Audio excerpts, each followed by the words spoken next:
नमस्कार बच्चों। आज के इस वीडियो में हम सिलिकॉन कंट्रोल रेक्टिफायर के सेकंड स्विचिंग कैरेक्टरिस्टिक्स के बारे में बात करेंगे।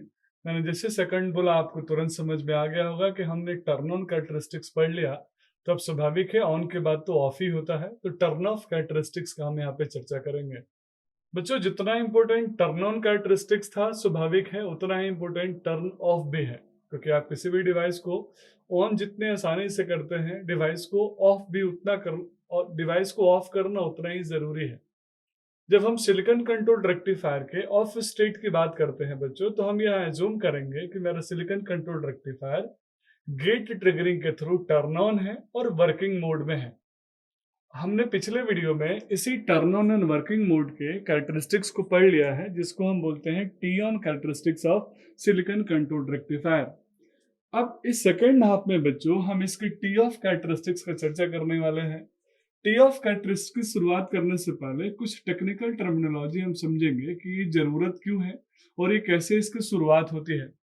आपको याद होगा बच्चों, जब हम सिलिकॉन कंट्रोल रेक्टिफायर को ऑन मोड में वर्क करा रहे थे, तो उसके एनोड टर्मिनल को हमने बैटरी के पॉजिटिव, कैथोड टर्मिनल को बैटरी के नेगेटिव और गेट टर्मिनल से पॉजिटिव गेट करंट हमने अप्लाई किया था।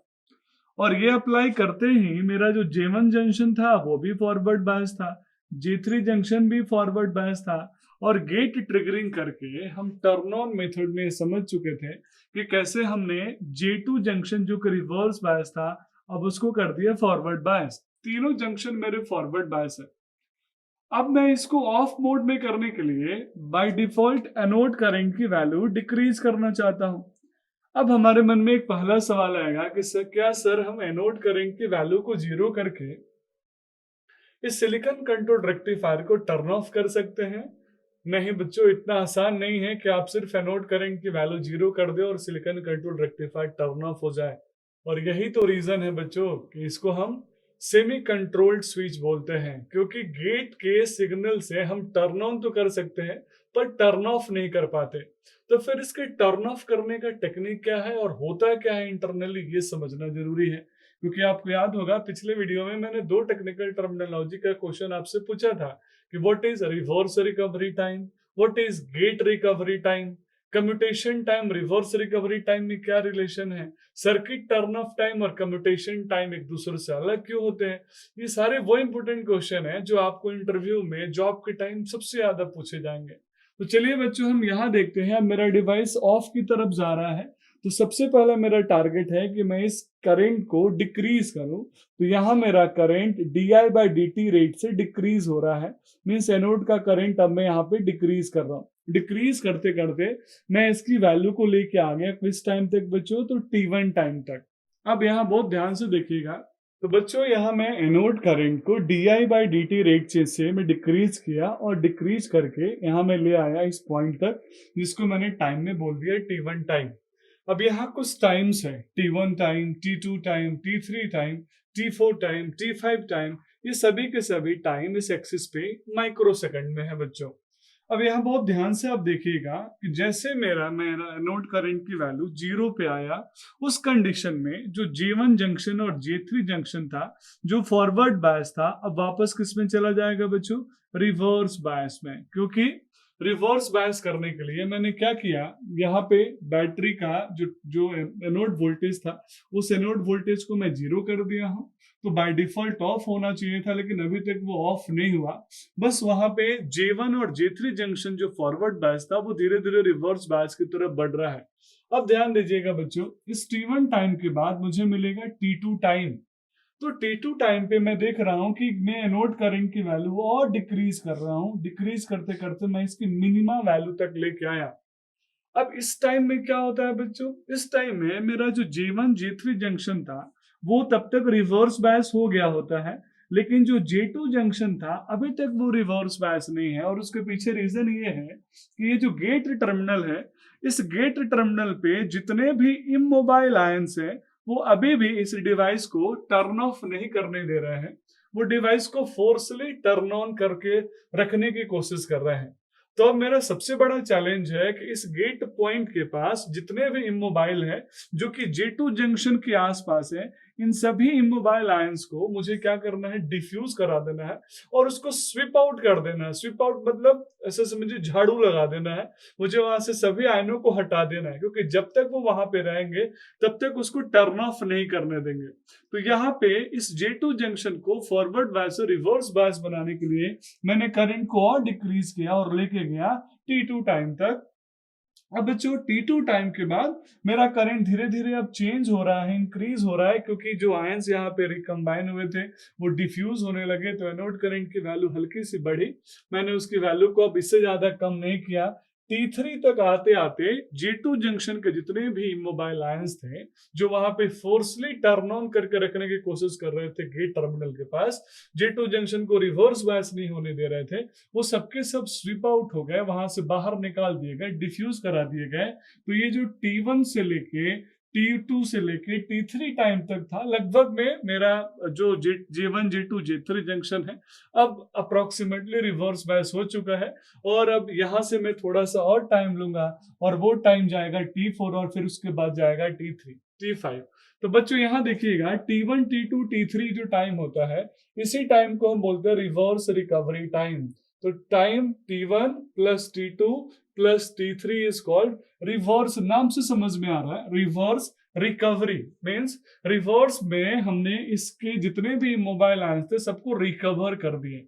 अब रिवर्स रिकवरी टाइम के बाद बच्चों एक टाइम आता है that is called gate recovery time, जिसको मैं यहाँ पे चर्चा कर रहा था कि जितने भी इमोबाइल आयंस यहाँ पे गेट जंक्शन के पास होंगे, जो J2 जंक्शन को फोर्सली ऑफ नहीं होने दे रहे होंगे, तो उसको भी स्वीप आउट करने के लिए, साफ करने के लिए मुझे थोड़ा सा टाइम लगता है। और उस टाइम को बच्चों में मैं यहाँ T3 से T4 तक काउंट करता हूँ और इसी को बोलता हूं मैं गेट रिकवरी टाइम। तो जो TGR है, TGR is equal to T4। बच्चों यहाँ देखिएगा T1 T2 T3 और T4, यहाँ 4 टाइमें मैंने कैलकुलेट कर लिया। अब इन 4 टाइमों के बाद एक और टाइम आया बच्चों T5। तो T5 का क्या यहाँ कंडीशन है अभी ये भी समझते हैं। अब इससे पहले एक बार हम रिकॉल कर लेते हैं कि हमने अपने डिवाइस को रिवर्स में जितने भी मेरे इमोबाइल आयंस थे J1 J3 जंक्शन में, उन सभी आयंस को मैंने रिकवर कर लिया रिवर्स रिकवरी टाइम में और J1 J3 को फॉरवर्ड बायस कर दिया। J2 जंक्शंस के आयंस जो मोबाइल आयन हो सकते थे उनको डिफ्यूज करा दिया, लेकिन गेट जंक्शन पे जो इमोबाइल आयन फोर्सली उसको ऑफ होने से रोक रहे थे उसको मैंने गेट रिकवरी टाइम में रिमूव कर दिया। नाम ही है गेट रिकवरी, यानी गेट के पास इमोबाइल आयंस को रिकवर कर देना। अब बच्चों इसके बाद एक और टाइम है मेरे पास T4 से T5, तो बहुत ध्यान से सुनिएगा बच्चों। अभी तक मैंने सर्किट को क्या किया, सिलिकॉन कंट्रोल रेक्टिफायर को क्या किया, टर्न ऑफ किया। अब प्रॉब्लम क्या होता है, मैं अपने डिवाइस को जब ऑफ करने जाता हूं तो मुझे ऐसा लगता है कि अगर मैं एनोड करंट की वैल्यू 0 कर दूं तो मेरा डिवाइस टर्न ऑफ हो जाएगा, लेकिन ये गलत है। सिलिकॉन कंट्रोल रेक्टिफायर में आपका एनोड करंट जो होना चाहिए it should be less than equal to holding current होना चाहिए। और होल्डिंग करंट अगर नहीं अचीव किया डिवाइस और अगर आपने फिर से उस गेट से पल्स दे दिया तो आपका डिवाइस वापस टर्न ऑन हो जाएगा बिना टर्न ऑफ हुए। आपको लगेगा टर्न ऑफ हो गया लेकिन वापस वो टर्न ऑन हो जाएगा। तो इसीलिए यहाँ पे 2 टाइम हमें पढ़ना पड़ता है। पहला पढ़ना पड़ता है सर्किट टर्न ऑफ टाइम और दूसरा पढ़ना पड़ता है SCR turn off time. SCR का मतलब अभी मैं सिर्फ सिलिकॉन कंट्रोल रेक्टिफायर को ऑफ कर रहा हूँ, उस टाइम की बात कर रहा हूँ। उस टाइम का जो रेंज होता है वो होता है 3 to 100 माइक्रोसेकेंड। और इस टाइम का जो कॉम्बिनेशन होता है, जो TQ का कॉम्बिनेशन होता है वो होता है T1 T2 T3 plus T4। तो इसीलिए बच्चों मैं यहाँ पे बोल सकता हूँ कि जो सर्किट का SCR का जो टर्न ऑफ टाइम होगा that is equal to T1 plus T2 plus T3 plus का T4। और यहाँ आप देखिएगा ध्यान से T1 से लेके जो T3 टाइम है बच्चों, उस टाइम को मैंने बोला है TRR यानी रिवर्स रिकवरी टाइम। और सिमिलरली जो T4 टाइम है बच्चों उसको मैंने बोला है गेट रिकवरी टाइम। तो TQ equal to TRR plus TGR। अब यहाँ एक और टाइम है that is called circuit turn off time. GATE में पूछे जाने वाला सबसे इंपोर्टेंट क्वेश्चन है बच्चों कि सर्किट टर्न ऑफ टाइम की जरूरत क्या है। आपने सिलिकॉन कंट्रोल रेक्टिफायर को ऑफ तो कर दिया, अब उसके गेट जंक्शन पे जो भी मोबाइल आयंस थे आपने उसको भी डिफ्यूज कर दिया, लेकिन अभी भी वहां local hot spots heat created है। अगर आपने थोड़ा समय बिना दिए, बिना रिकम्बाइन किए, बिना रिवर्स एक्स्ट्रा वोल्टेज अप्लाई किए, अगर आपने वापस से उसको गेट को फायरिंग कर दिया, तो आपका डिवाइस फिर से फॉल्स टर्न ऑन हो जाएगा और उसमें वापस डिवाइस आपका बिना ऑफ हुए टर्न ऑन हो जाएगा। इसीलिए हम रिवर्स वोल्टेज कुछ समय के लिए अप्लाई करके रखते हैं सर्किट में, ताकि जो भी पॉसिबिलिटी ऑफ फॉल्स ट्रिगरिंग की वो खत्म हो जाए और मेरा डिवाइस कंप्लीटली ऑफ हो जाए। और इसीलिए हम ऐसा बोलते हैं कि सर्किट जो टर्न ऑफ टाइम होता है यानी टीसी, उसकी वैल्यू हमेशा ग्रेटर होती है टीक्यू से। याद रखिएगा बच्चों, सबसे इंपॉर्टेंट क्वेश्चन है, TC is always greater than TQ.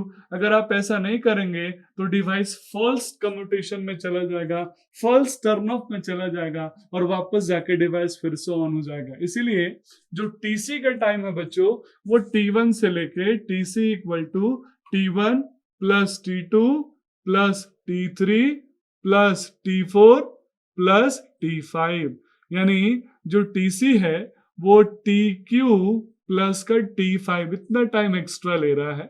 और अगर आप ऐसा करेंगे तब जाके आपका silicon control rectifier truly turn off होगा, अदरवाइज फॉल्स कम्यूटेशन में चला जाएगा।